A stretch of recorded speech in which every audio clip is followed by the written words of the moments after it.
Calvary Chapel. Recuerden que estamos estudiando la serie acerca de la misión de Dios. Hoy vamos a tratar un tema muy importante. Recuerden que muchas de las personas hoy, diríamos, alrededor del mundo, están sufriendo, y no estoy hablando exclusivamente de la pandemia o de la crisis de salud que estamos enfrentando. Hay muchos de nuestros hermanos y hermanas, hay muchos niños y muchas niñas, padres de familia, madres de familia, que lo están perdiendo todo. ¿Por qué? Porque ellos tienen la misma fe que tú tienes, que yo tengo, fe en el único Señor y Salvador. Hay países donde el Evangelio no puede ser predicado. Y hay países donde una persona que llega a ser cristiano lo consideran que ha traicionado a la patria.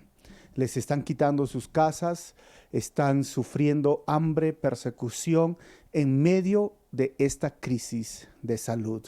Que el Señor los guarde, los ayude. Pero ¿por qué? Algunos se preguntarán, ¿tienen que sufrir ellos? ¿Que acaso cuando uno no viene a Jesucristo, el sufrimiento se va de nuestras vidas? Bueno, esa es una idea, un pensamiento, diríamos, occidental, de una pseudo teología o pseudo evangelio, donde se dice que el cristiano no debe sufrir enfermedad, no debe sufrir pobreza y menos debe de sufrir, básicamente. Pero cuando miramos la palabra de Dios, el sufrimiento es parte de la vida cristiana. Podríamos decir, es la norma, no es y a veces sucede que no sufren, sería la excepción no sufrir. Y en nosotros estamos en los países donde existe la democracia, disfrutando de esa libertad. Hoy vamos a hablar sobre esta situación que es muy parecida a lo que podríamos encontrar en un momento de nuestra vida, asuntos difíciles, persecución o muerte, pero también podríamos disfrutar paz, podríamos disfrutar las bendiciones del Señor. Así que Marcos capítulo 6, versículo del 13 hasta el 44 vamos a estudiar. Cierra tus ojos donde tú estás y vamos a orar. Señor, te agradecemos en este día por tu palabra. Ayúdanos a entender estos versículos para que fortalezcamos nuestra fe. Háblanos a través de tu palabra, usa mi vida como un instrumento en este día para compartir de ella y tú seas glorificado a través de tu palabra. Pido esto en tu nombre, Jesús. Amén.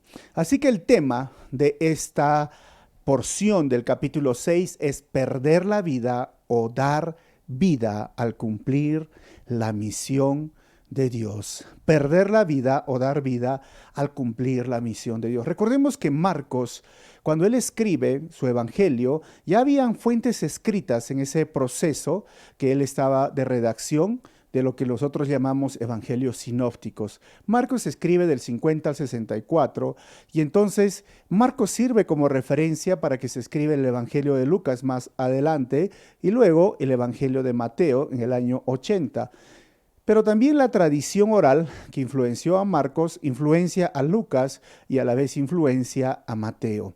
El Evangelio de Juan, que fue escrito posterior entre el 95 y el 100, casi fue uno de los últimos libros escritos, sigue una tradición literaria diferente que procede de otras fuentes orales. Así que este párrafo está dividido, esta sección, en dos partes. La parte B, del 14 al 29, vamos a ver Herodes, el gobernante que trae muerte. Del 30 al 44 vamos a ver Jesús, el gobernante del universo, trae alimento a una multitud. Y a medida que yo paso las diapositivas van a salir los títulos de las subdivisiones de cada párrafo. Versículo 14 dice, el rey Herodes se enteró de esto, pues el nombre de Jesús se había hecho famoso y algunos decían, Juan el Bautista ha resucitado y por eso tiene poder para hacer milagros. Entonces, la primera historia vemos a Herodes y es curioso porque Juan Marcos, que escribió el libro de Marcos, lo trata como el rey Herodes, pero en la historia Herodes no era un rey, era un poco de sátira, un poquito de sarcasmo, lo podríamos llamar, que le digan rey porque él quería ser rey. Pero recuerden que en ese tiempo Augustus, el César, el emperador, tuvo conflictos y no le dio el rol de ser rey, pero por eso entonces había este tipo de situaciones que Marcos lo llama de esta forma. Versículo 15, otros decían, es Elías, otros en fin afirmaban, es un profeta como los de antes. ¿Y por qué decían que es Elías? Porque recuerden que Malaquías capítulo 4, versículo 5, se decía que era Elías que tenía que venir antes que el Mesías.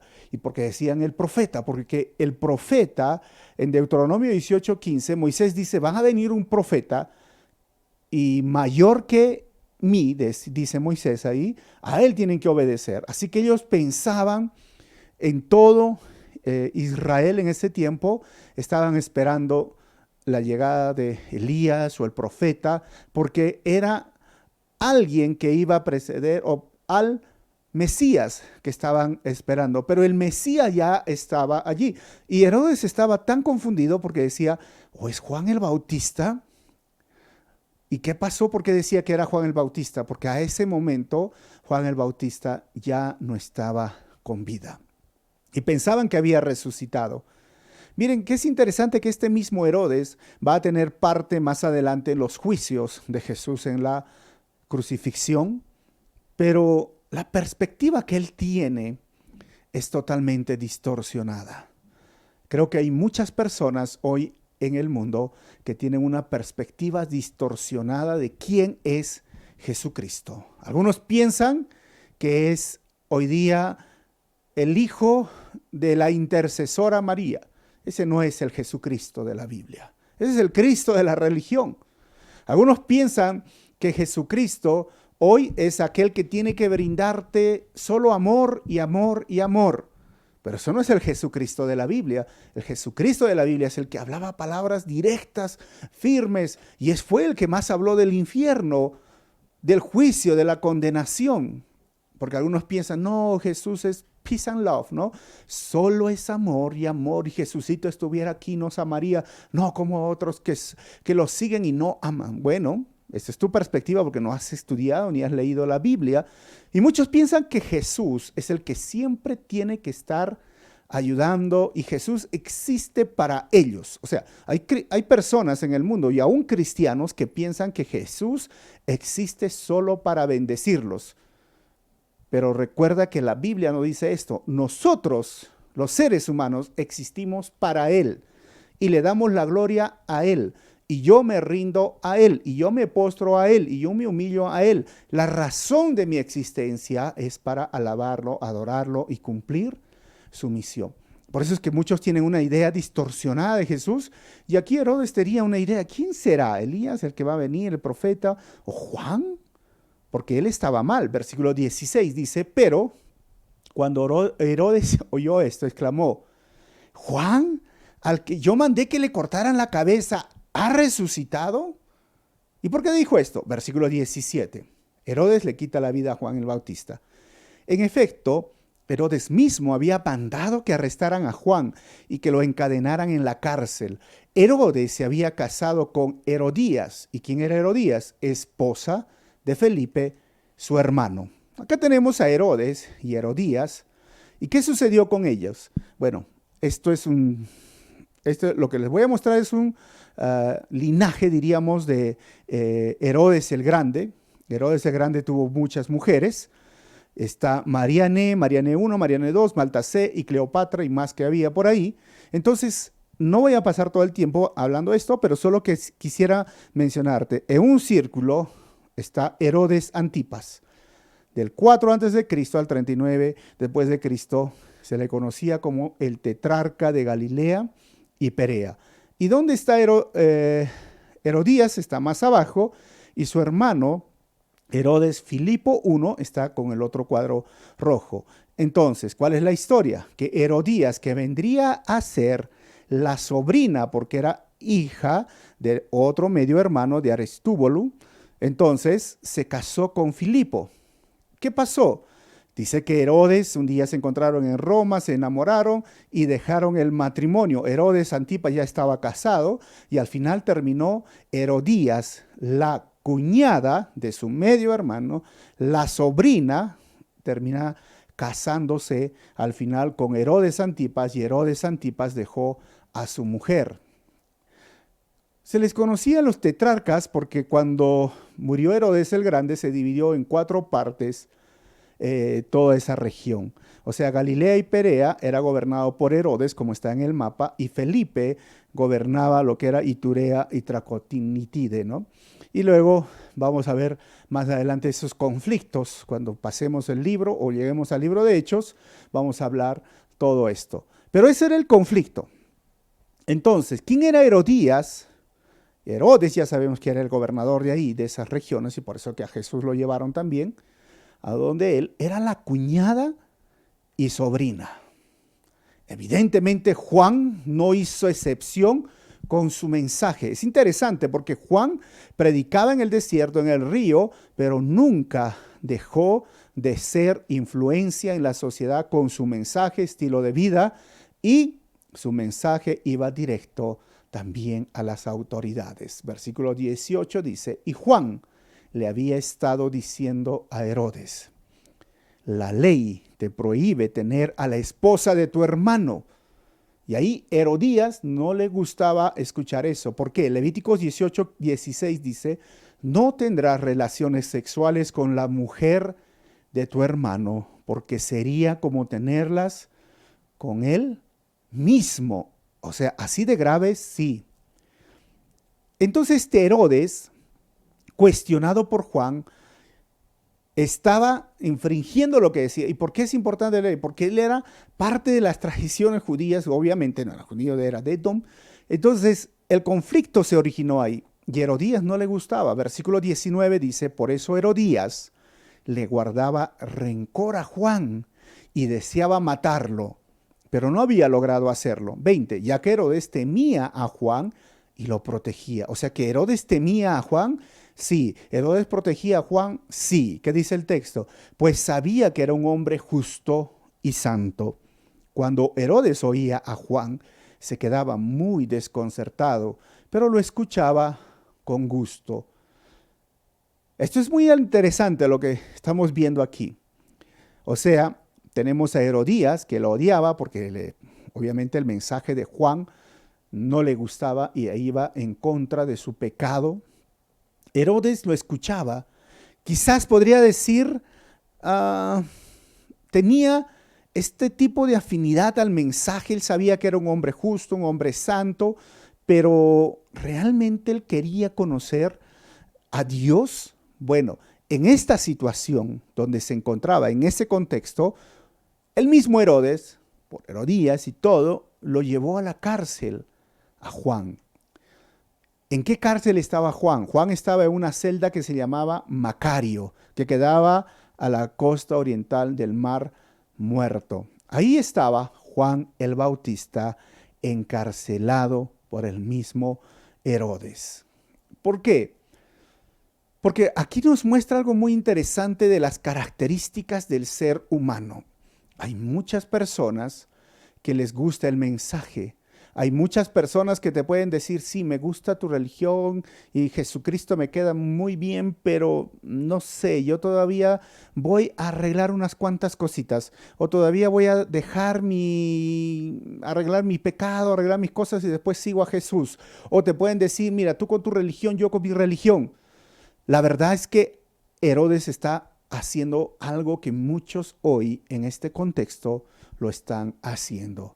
Por eso que una persona puede ser atraído por la verdad, pero a la vez rechazar la luz del evangelio y la verdad.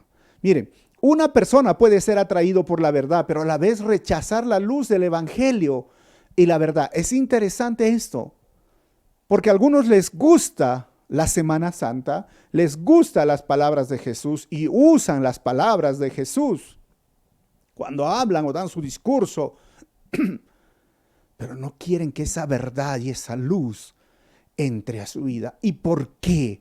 Pues el Evangelio de Juan en el capítulo 3, versículo 19-21 nos dice una de las razones, porque hay tres, pero esta es una.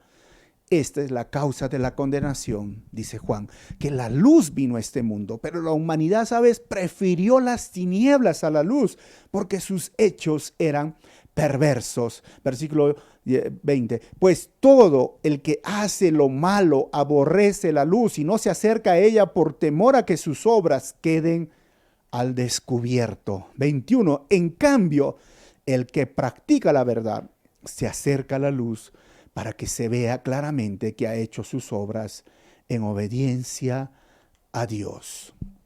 Esta es una de las razones, tal como lo está mostrando Herodes. Yo me asombro de las palabras de Jesús. Me gusta la Biblia, me gusta la verdad bíblica, pero no quiero vivir esa verdad bíblica. ¿Y por qué no? Porque te gusta tu pecado, porque te gusta vivir en las tinieblas y porque no te gusta obedecer los mandamientos de Dios. Simplemente y llanamente es eso.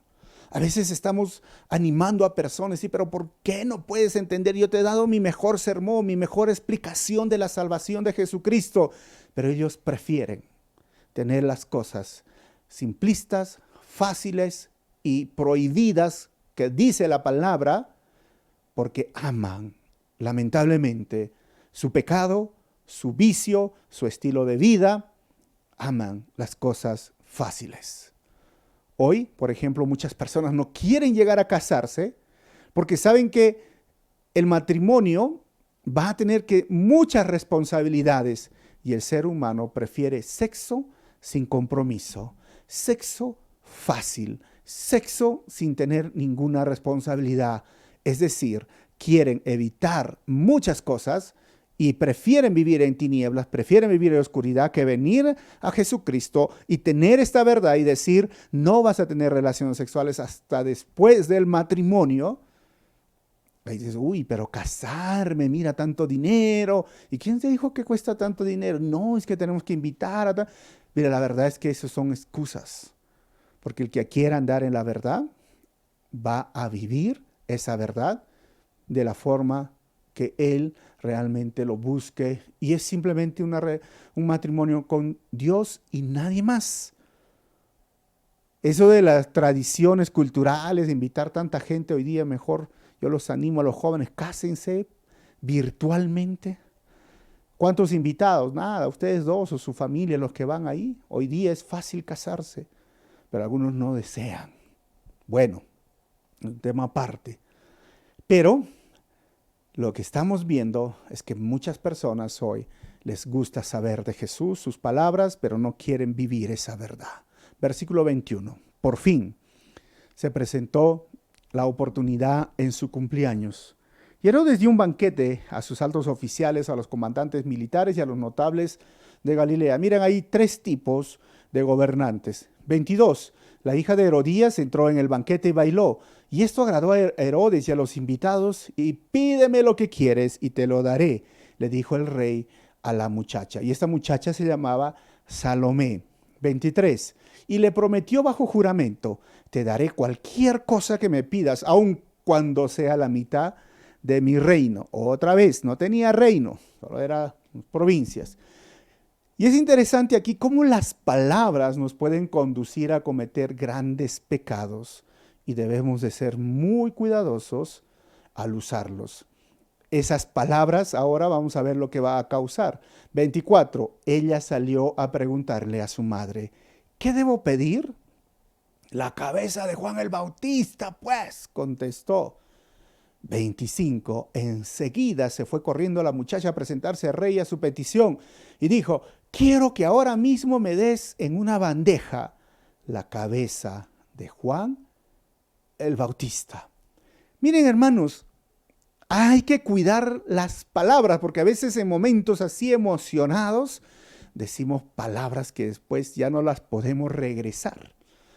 Esa muchacha dio un baile Y se dice que esos bailes eran eróticos, esos bailes llenos de así de sensualismo, y obviamente no estaba destinado para la realeza, que ellos eran este tipo de personas. Entonces, solamente para los esclavos o las esclavas en este caso, o prostitutas en ese tiempo. Pero lo que hizo ella alegró a sus invitados, y las palabras que dio, al final debemos de ser cuidadosos porque nos van a meter en problemas. Versículo 26, el rey se quedó angustiado, pero a causa de sus juramentos y en atención a los invitados, no quiso desairarla. Y la palabra angustiados viene del griego perilupos, que implica una profunda tristeza.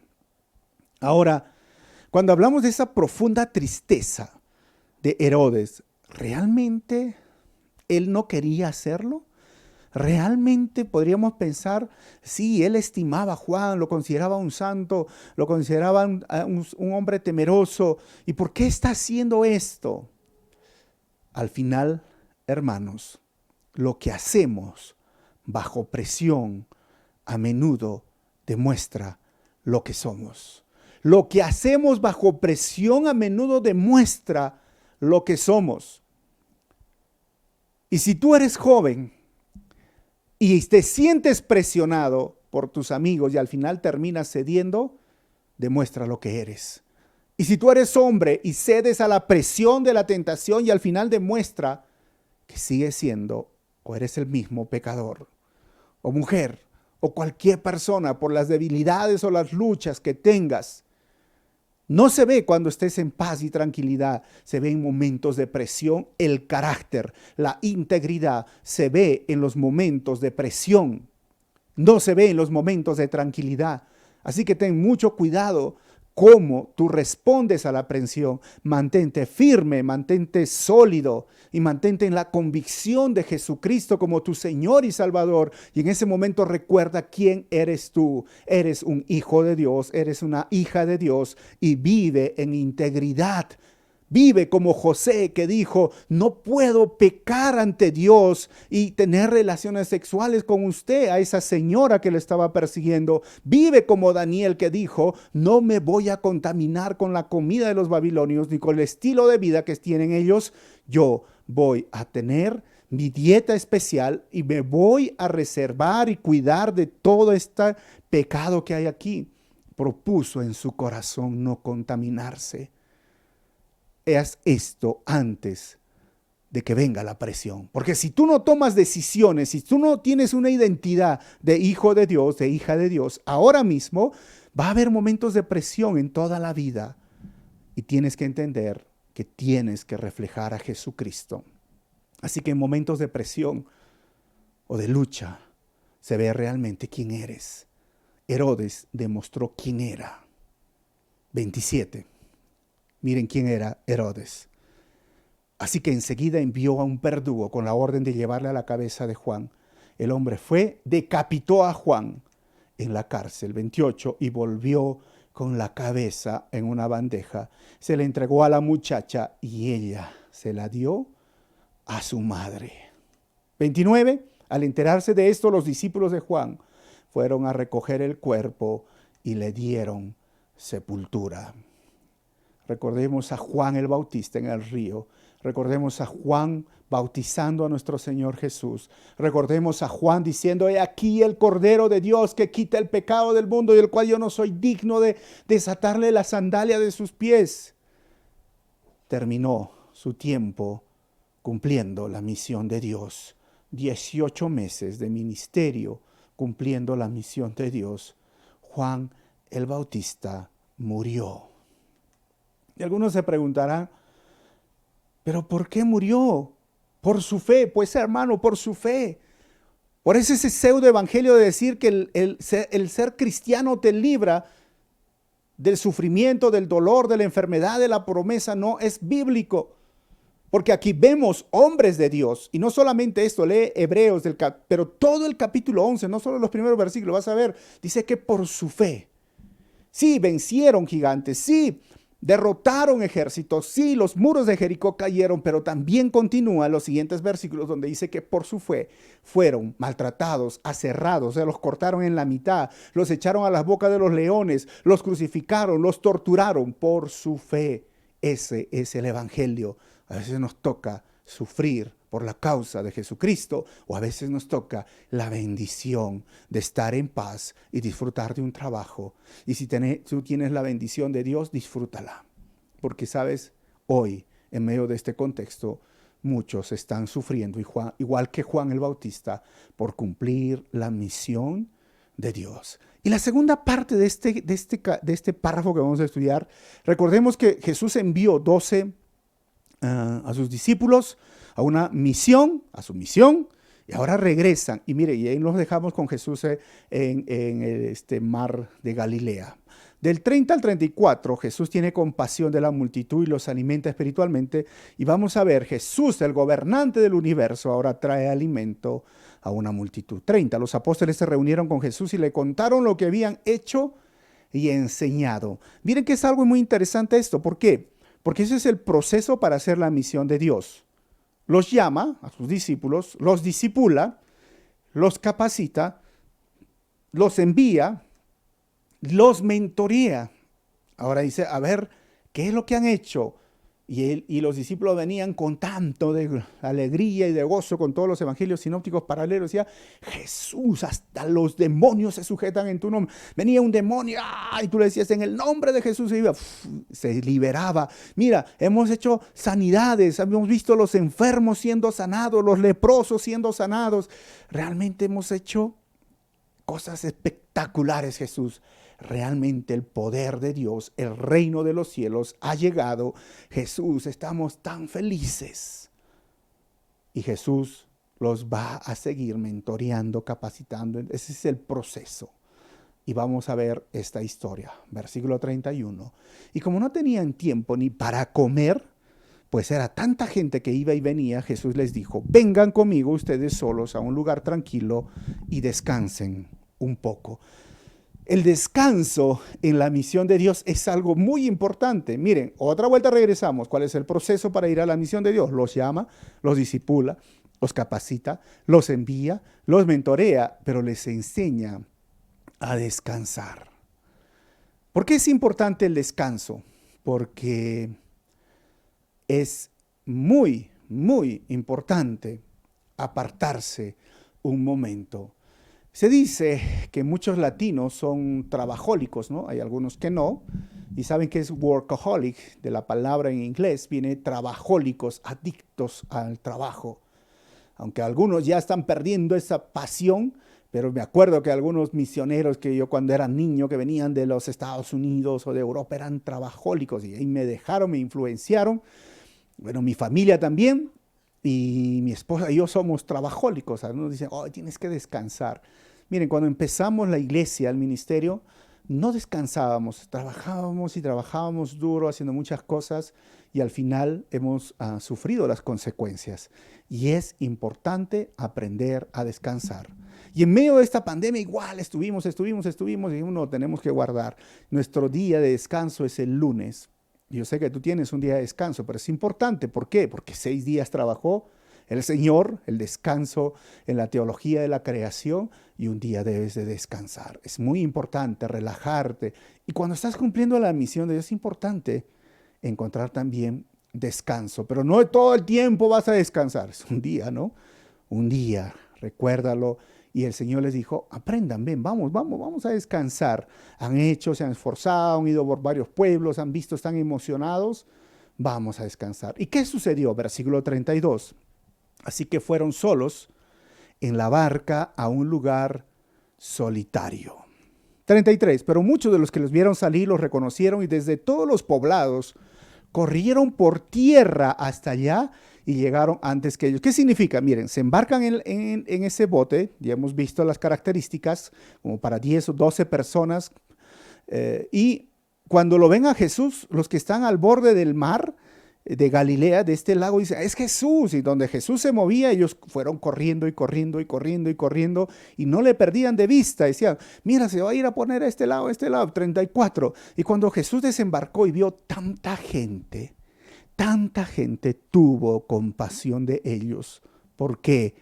Porque eran ovejas como ovejas sin pastor. Así que comenzó a enseñarles muchas cosas. Y tengo una imagen cuando Jesús se alegra y los ve. Los evangelios paralelos, miren, esto es algo tan interesante en los evangelios paralelos porque, o los sinópticos, dice que Jesús vio muchas personas con enfermedad y él empezó a sanarlos. Habían cojos, habían ciegos. ¿Te imaginas, hermano, hermana? Por el costado del lago, con sus enfermedades, con sus discapacidades, estaban corriendo, queriendo alcanzar a Jesucristo, querían verlo. Y cuando Jesús los ve, obviamente tiene compasión de ellos. Y esto es algo que debe de mover a aquellos que están cumpliendo la misión de Dios, los que son enviados, los que quieren predicar, quieren enseñar, quieren estar en el staff, en el liderazgo. Tiene que haber compasión por las personas. Si no hay compasión por las personas, ¿sabes qué? No hay pasión, no va a existir la pasión. Y si no hay pasión en tu corazón, no vas a poder cumplir la misión de Dios. Porque si algunos se emocionan, ¿no? Ir a la China, ay, me gustaría conocer la muralla china. Eso no es hacer misiones. Tiene que haber compasión por el desvalido, por el necesitado, por el refugiado, por aquel que no tiene el evangelio. Por eso, y esto despierta mi pasión. ¿Para qué? Para cumplir la misión. Así que Jesús está apartándose, pero ve y empieza a sanarlos. ¿Qué pasó después? Del 35 al 44, Jesús alimenta con pan y pescado a la multitud. Cuando ya se hizo tarde, se le acercaron los discípulos y le dijeron, este es un lugar apartado y ya es muy tarde. Y ahí está Jesús enseñando. 36, despide a la gente para que vayan a los campos y pueblos cercanos y se compren algo de comer. Así que los apóstoles se acercan y le preguntan a Jesús, pero ya estamos cerca, no hay tiendas por aquí, no hay restaurantes, no hay mall, no sé si había mall, ¿no? Pero no hay food court, no hay patio de comidas, entonces, ¿qué? Son 5,000 personas, decía.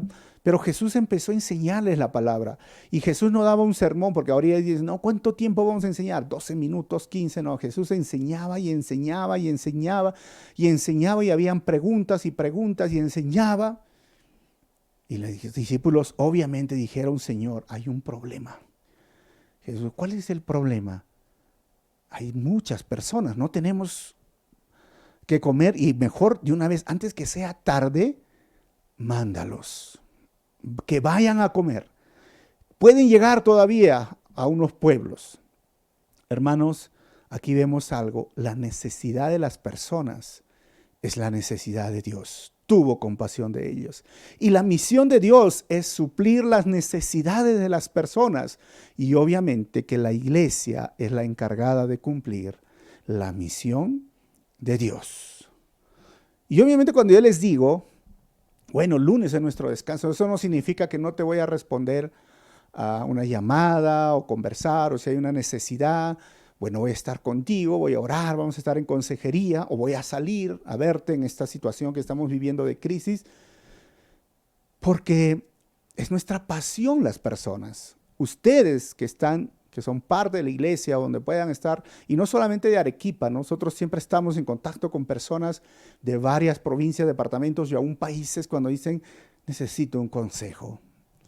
¿Me puede ayudar con esto? Sí, porque es la pasión al ver la necesidad de la gente. Y siempre les digo a mis hijas, a mi esposa, a todos, cuando ves una necesidad, ese es tu campo de misión. Cualquier necesidad en las personas es tu campo de misión, porque uno dicen, pero está hablando de misiones en la China. No, también hay una palabra que se llama local, ¿no? O sea, global sí, pero también local. Y quizás tu misión está en tu casa. Si tienes un ser querido que necesita de ti o de la ayuda o del amor o de la palabra, ese es tu campo de misión. Tienes un vecino que está en necesidad, ese es tu campo de misión. Ves a una familia que está en necesidad, ese es tu campo de misión. Todos debemos de cumplir la misión de Dios porque es la misión de la iglesia. Y miren lo que sucedió, versículo 37. Denles ustedes mismos de comer, contestó Jesús. Eso costaría casi un año de trabajo, objetaron. ¿Quieres que vayamos y gastemos todo ese dinero en pan para darles de comer? Jesús les habla, los mira, y ahí vemos, ¿no? Los discípulos, Andrés y Pedro, le preguntan, pero Jesús, son casi un año de trabajo. ¿Por qué? Porque en la Reina Valera va a hablar de denarios, ¿no? Pero dice 200 denarios. Estamos hablando 8 meses de trabajo. ¿Cuánto es 8 meses de trabajo? Miren, es como 7,000 soles, si lo podríamos en nuestro contexto peruano, o quizás unos 2,200 dólares o 2,500 dólares, donde uno esté. Estás hablando, Jesús, para alimentar a estas personas, vamos a sacar 2,500 dólares para darles de comer. ¿De dónde, Jesús? Ahora, hay otro problema. ¿Quién tiene tanta comida? Y obviamente que el Evangelio dice hombres, y luego dice sin contar mujeres y niños. Es decir, si había una familia mínimo de 3, multiplica por 3. Bueno, eran 15,000, algunos dicen 18,000, algunos dicen 20,000, pero eran más de 10,000, obviamente. ¿Y de dónde vamos a sacar? Ahora, tú vas a ir a un restaurante y decir, Señor, me da 10,000 platos de frijoles o 10,000 platos de almuerzo. No, no hay. O sea, dentro de la lógica humana, y la lógica, obviamente, de los discípulos dice, Señor, ¿de dónde? Primeramente, no tenemos plata, no hay recursos. O sea, ¿cómo podemos hacer esto? Hermanos, esto nos da una lección. Miren, para la tarea de cumplir la misión de Dios, puede parecer ilógico e imposible, pero con Jesús es posible. ¿Por qué? Porque todo es posible con Jesús. La Reina Valera dice 200 denarios, y un denario era el pago de un obrero o de un soldado por día. Entonces estás diciendo que vamos a gastar 200 denarios, o sea, es casi todo un año de trabajo, Jesús, sin contar pues sábados y domingos, ¿no? Versículo 38. Jesús les dice, ¿cuántos panes tienen ustedes? Preguntó. Vayan a ver, después de averiguarlo, le dijeron 5 panes y 2 pescados. Y ni siquiera eran de ellos, ¿saben de quién era? De un niño, por los evangelios sinópticos. Un niño trajo su almuerzo. Y ahí vemos el asunto de la bendición divina y la disposición humana. Por eso Jesús muchas veces decía, hay que tener fe como la de un niño. Ni siquiera fueron los discípulos que trajeron la comida, era un niñito. O sea, yo me imagino, no sé si ustedes imaginan, ¿no? Es un Jesús, y no tenemos que comer. Y los discípulos están juntos, Jesús, pero envíalos. Pero ustedes aliméntenlos. ¿De dónde vamos a alimentar? Yo no tengo plata. Tú hacemos vaquitas, chanchitas. Dicen, no, yo tengo solo los que nunca, ¿no? Los que, manos ahí de cocodrilo que nunca llega al bolsillo. No, no tengo nada, pasa nada, estoy mal. Y los niñitos que siempre están ahí escuchando lo que pasa, le dicen, yo tengo comida. Yo. Y todos lo miran al niñito. ¿Y qué tienes? 5 panes, 2 peces. Yo me reiría. 5 panes para 5,000 o 10,000 personas. Estás loco. Pero Jesús dice, esa es la fe que necesito, suficiente para hacer un milagro. Jesús en este momento enseña a sus seguidores que Él siempre será su proveedor. Miren, Jesús enseña a sus seguidores que Él siempre será su proveedor. Versículo 39. Entonces les mandó que hicieron que la gente se sentara por grupos sobre la hierba verde. Ahí vemos a Jesús. ¿Y por qué sobre la hierba verde? Recordemos el Salmos 23, el 1 al 2. El Señor es mi pastor, nada me faltará. En verdes pastos me hace descansar, junto a tranquilas aguas me conduce El Señor vio como ovejas sin pastor y los trata como ovejas con compasión, como dice el Salmo 23, y le dice, te voy a hacer descansar sobre pastos verdes, yo te voy a proveer la comida. Versículo 40, así que ellos se acomodaron en grupos de 100 y de 50. 41, Jesús tomó los 5 panes y los 2 pescados y mirando al cielo los bendijo. Luego partió los panes y se los dio a los discípulos para que se los repartieran a la gente. También repartió los 2 pescados entre todos, y ahí vemos la multiplicación. Jesús ora y empiezan a repartir. Y miren, dice el versículo 42, comieron todos hasta quedar satisfechos. ¿Tú sabes qué es llenar el estómago de un hombre hasta que quede satisfecho? Y hay hombres que comen más que yo, por si acaso, ¿no? Algunos, mi esposa me dice, ay, comen demasiado, pero hay hombres que comen. Y quedaban satisfechos, o sea, llenos. En quechua creo que dicen chiti, ¿no? Dicen chicho, no sé. Estaban pero ya no más, pesca, no quieres más, no. Para que un hombre haga eso, créeme, no, si tú no eres señorita, no eres casada, vas a ver cuando te estés casada, los hombres comen y comemos y comemos y comemos. O sea, ¿cuántos panes dio el Señor? ¿Cuántos peces? ¿De dónde? De 5 panes y 2 peces. Eso era suficiente. Y miren la abundancia, versículo 43. Y los discípulos recogieron 12 canastas llenas de pedazos de pan y de pescado. O sea, encima sobró. Y ahí ven, miren los discípulos regresando. ¿Por qué sobró?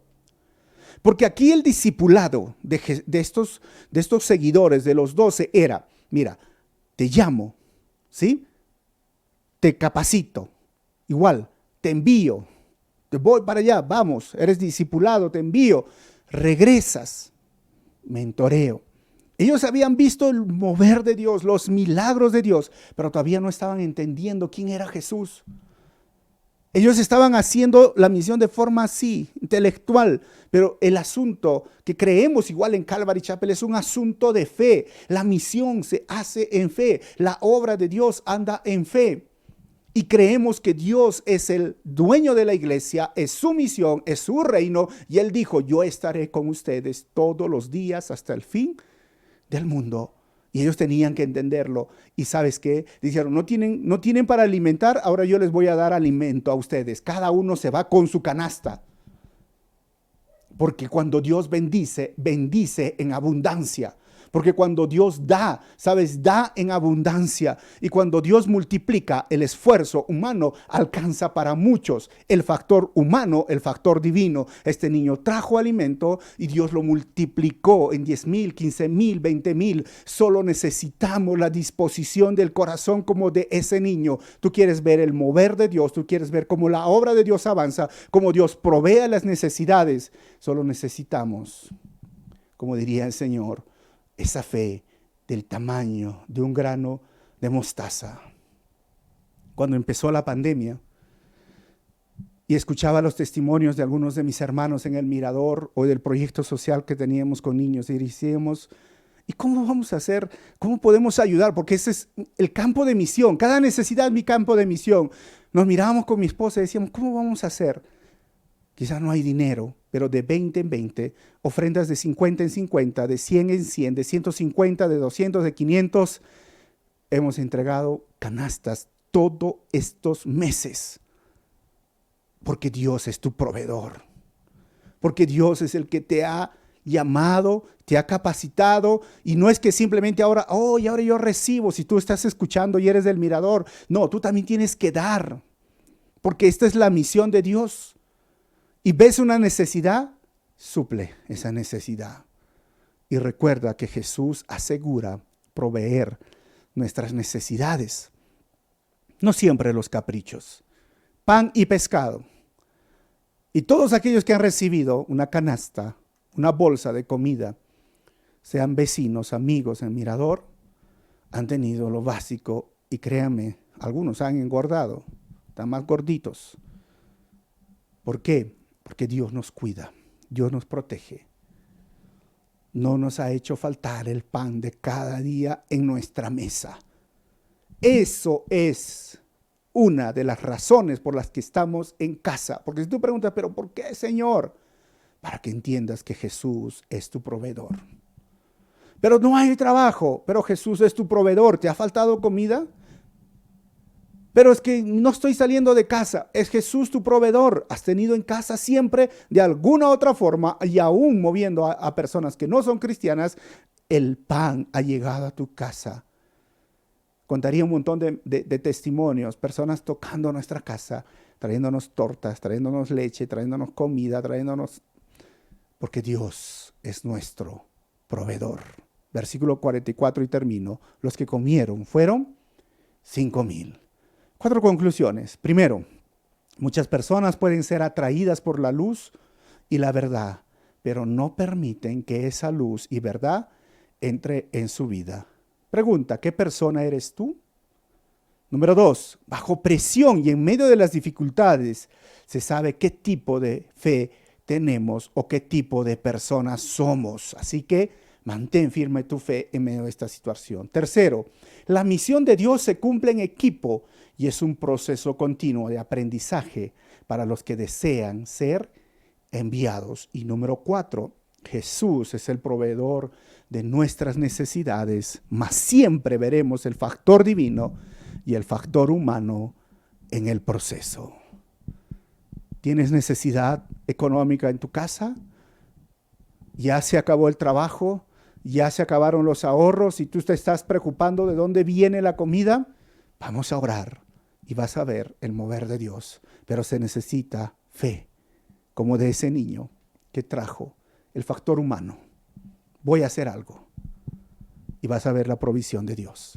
Vamos a orar. Señor, gracias por este día. Vemos un gobernante altanero que quita la vida a alguien que está cumpliendo tu misión. Pero vemos a Jesús, el gobernante del universo, que cumple la misión de Dios, sana, enseña tu palabra, pero también alimenta al necesitado. Esto es todo, Señor, lo que necesitamos.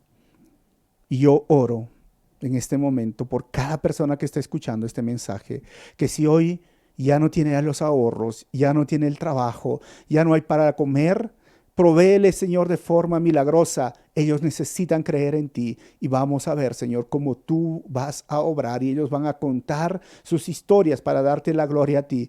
Provéeles de trabajo, provéeles, Señor, de alimento y nunca hagas faltar el pan en esa mesa. Nunca, Señor, hagas faltar sus necesidades básicas e importantes que necesitan. Pido esto en tu nombre, Jesús. Amén. Muy bien, muchas gracias por seguir este estudio. Estamos haciendo todas las mañanas unas enseñanzas por la página de Calvary Chapel Arequipa. Te invito a que las sigas. El miércoles seguimos con la serie de Reyes y Tronos.